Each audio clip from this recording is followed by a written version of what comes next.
Olá, meu nome é Tássia, sou professora de língua portuguesa e hoje nós vamos estudar orações subordinadas. Ao final desta aula você saberá o que é oração, o que é período composto por subordinação, o que são orações subordinadas adjetivas e o que são orações subordinadas adverbiais. O que você sabe ou lembra sobre oração e período? O que é oração? É um enunciado que se estrutura em torno de um verbo ou de uma locução verbal. Então vamos relembrar um pouquinho que locução verbal eu tenho um verbo principal e um verbo auxiliar.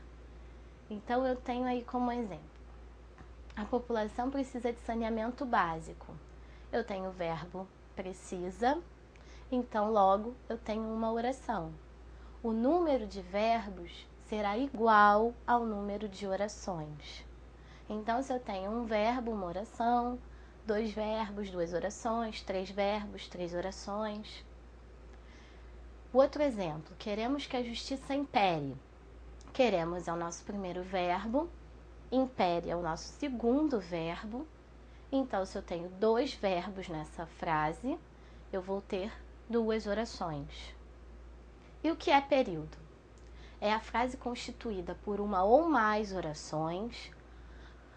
Quando possui apenas uma oração, é classificado como período simples. E quando possui mais de uma oração, chama-se período composto.